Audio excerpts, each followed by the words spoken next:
बता दो तेरे उस स्वर्ग लोक में किस बात की कमी है? अरे तुम अक्सर आए तेरी महारानी सचिए तूने एंगेज पार किया है। अरे दोस्त बता तो कोई व्रत लोग का साधारण होते नहीं बल्कि देव लोग को होकर तुझे एंगेज करते थे है। वास्तव में कहा गया है उच्च निवास नेच करते देख नहीं सके पराये में होते।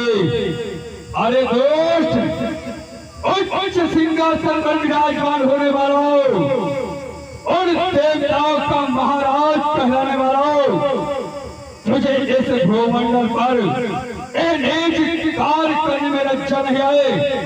बोल दोस्त।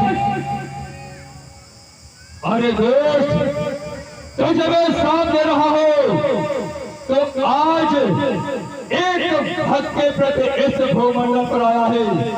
हम तुझे साथ दे रहे हैं तेरे समस्त शरीर में छिद्र ही छिद्र हो जाए इस गौतम का तुझे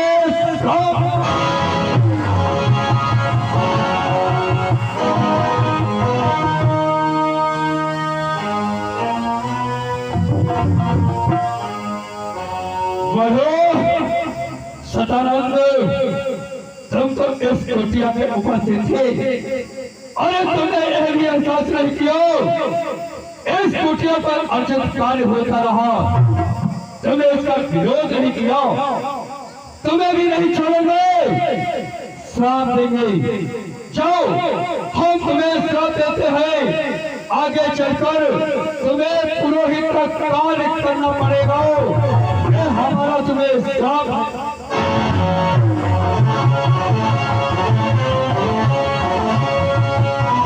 अरे अंडरे तुमने भी इस रोज काल में सहयोग किया। अरे कुछ नहीं कर सकते थे तो इस कुटिया को त्याग कर तुझे बाहर ही चले जाना चाहिए था परंतु नहीं तुमने ऐसा भी नहीं किया। इसका तात्पर्य हुआ तुम्हारे इसमें सहमति थी। तुम्हें भी आज का श्राप दूंगा। जाओ आज तक जो श्राप किसी ने दिया हो वो श्राप मैं तुम्हें दे रहा हूं। तुम्हारे कुआरेपन में पुत्र उत्पन्न होगा इस गौतम का तुम्हें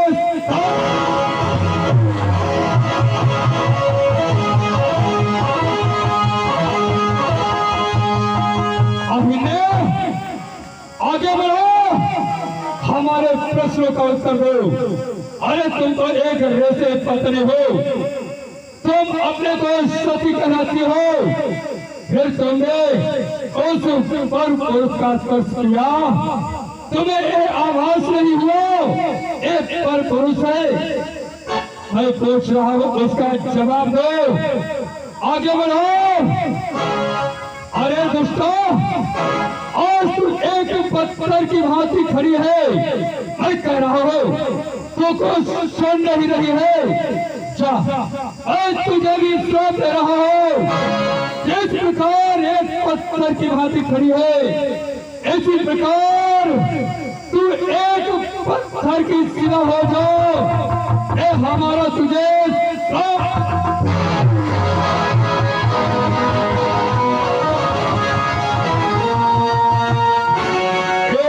स्थान कोई नहीं छोड़ेगा। इसे भी श्राप दूंगा। दूषित हो गया है हमारे रहने योग्य नहीं है इसलिए हम इस स्थान को भी श्राप दे रहे हैं। जाओ आज के बाद यहाँ पर कोई जीव जंतु निवास नहीं करेगा और यहाँ के समस्त हरियाली नष्ट हो जाएंगे। इस गौतम का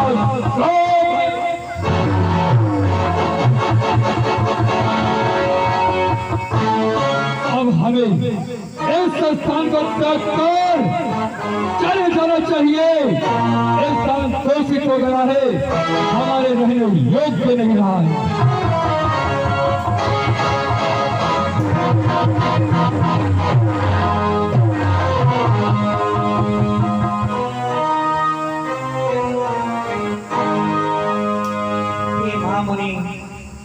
मुझे क्षमा करें।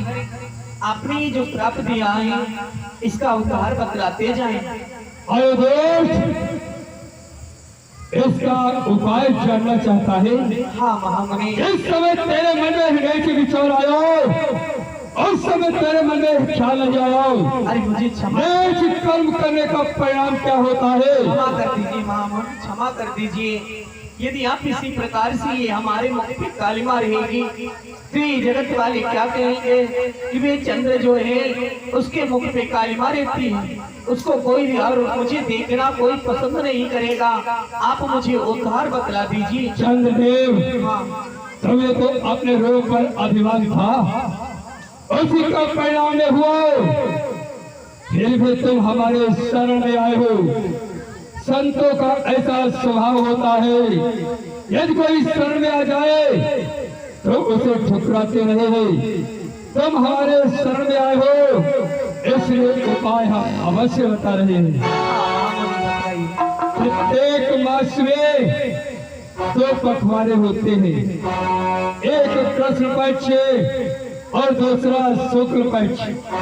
जिस समय कृष्ण पक्ष का प्रारंभ होता है उस समय एक तुम्हारे मुखमंडल पर कालिमा बढ़ते बढ़ते एक दिन अमावस्या का आएगा, तुम्हारे पूर्ण स्वरूप पर कालिमा छा जाएगी।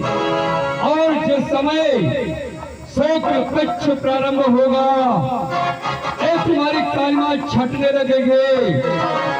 एक दिन पूर्णिमा का दिवस आएगा, उस दिन पुनः तुम अपने उसी स्वरूप में आ जाओगे। तुम्हारे उद्धार का यही मार्ग है। जय होगी आपको प्रणाम करता हूँ। कल्याण हो चंद्रदेव।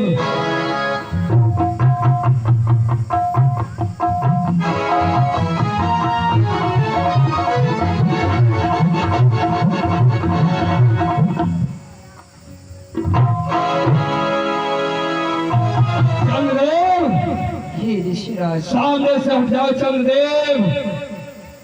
संत भगवान मुझे क्षमा करें, मैं जानता हूँ मुझसे अपराध हुआ है, परंतु ये अनजाने में अपराध हुआ है। हे संत भगवान।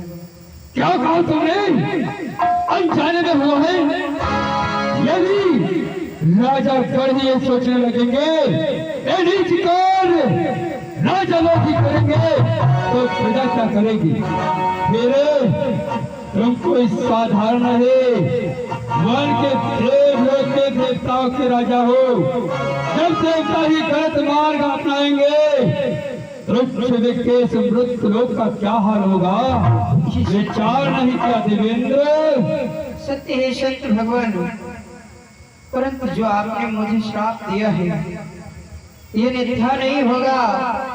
परंतु जरा मन में विचार करूं किस प्रकार से मैं उस सभा के मध्य विराजमान हो पाऊंगा अपने इस मुखार बिंदु पर भग लेकर। ये शिरोमणि मैं आपके चरणों में विनय याचना करता हूँ, आप मुझे इसका उद्धार बतलाएं किस प्रकार से होगा। देवराजेंद्र, तुम बार बार हमसे विनय कर रहे हो तो अवश्य शरणागत को ठुकराना नहीं चाहिए। हम तुम्हें अवश्य इसका उपाय बता रहा हूँ, क्योंकि श्राप तो मिथ्या नहीं होगा।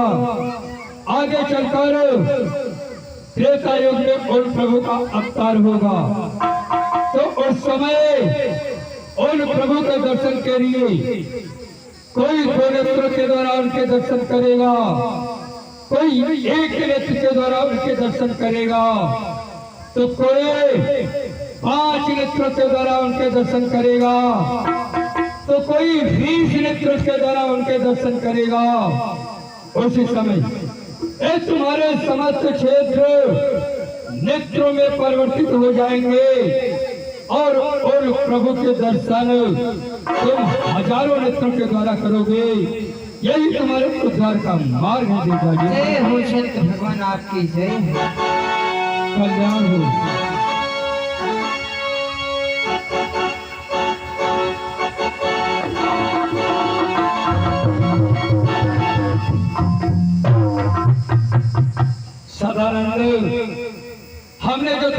श्राप दिया है वो मिथ्या तो नहीं होगा। अवश्य तुम्हें पुरोहित का कार्य करना पड़ेगा। संत भगवान मुझे क्षमा करें। अवश्य जानते हो आगे चलकर त्रेता युग में उन प्रभु का अवतार होगा। महामुनि विश्वामित्र के साथ यज्ञ की रक्षा के लिए जाएंगे। यज्ञ की रक्षा करते हुए जिस समय वो मिथिलापुरी को जाएंगे, जगत जननी जगदम्बा और उन प्रभु का विवाह तुम्हारे द्वारा संपन्न होगा। ये तुम्हारे उद्धार का मार्ग है बेटा। जय हो संत भगवान, जय हो। कल्याण हो तुम्हारा।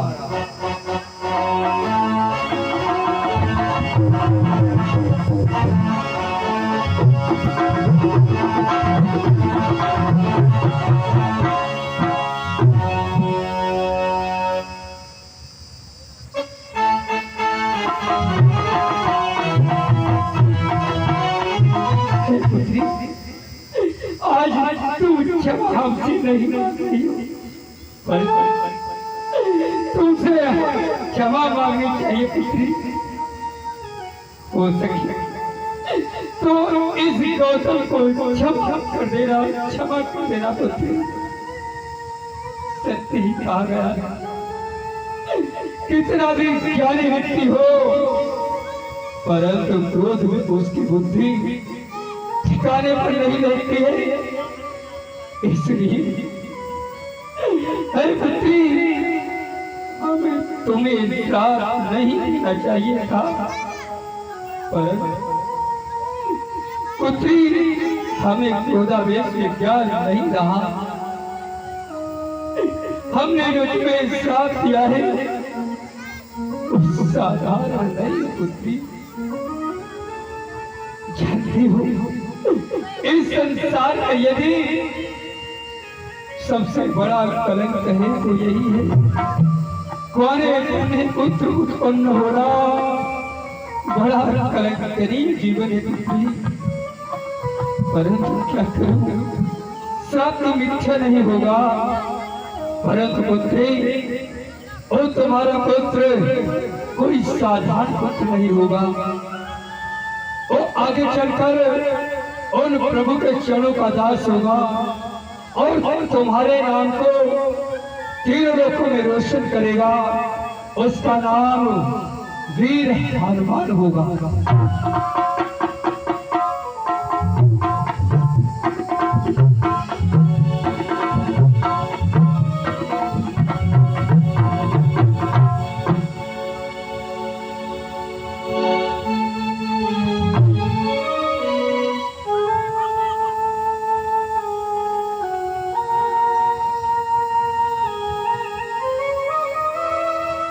पहले कहिए क्या कहना चाहती हो? हे स्वामी, मुझे क्षमा कीजिए। मुझसे जो अपराध हुआ है मुझे आपने उसका दंड भी दिया है। कृपा करके आप उस तरफ का मुझे उद्धार बताइए। मेरा उद्धार कैसे होगा? पहले वैसे तो तुम क्षमा करने योग्य नहीं हो, परंतु जब मैंने सबको सबके श्रापों का मोक्ष बता दिया, तुम्हें भी अवश्य बताऊंगा। जिस समय वो प्रभु विश्वामित्र के साथ में इसी मार्ग से जनकपुर के लिए जाएंगे, यदि उन प्रभु की आपको क्षणों की भेज प्राप्त हो जाएगी तो तुम पुनः इस पत्थर के सिरा से पुनः नारी बन जाओगी और हमारे पास पति लोक में चली आओगी। तुम्हारे उद्धार का मार्ग यही है। कल्याण हो तुम्हारा।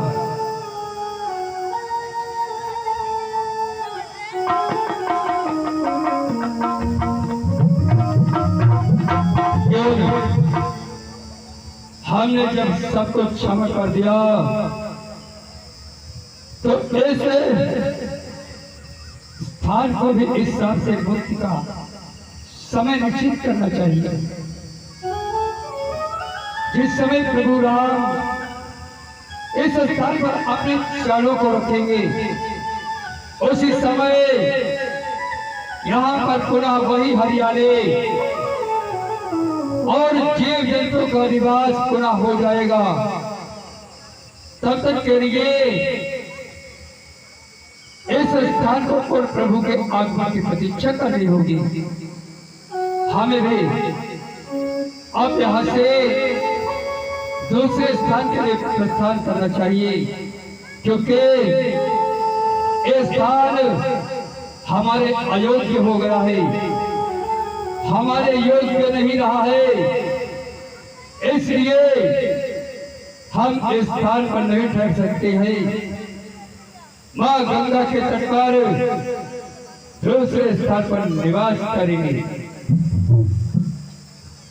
इधर गौतम ऋषि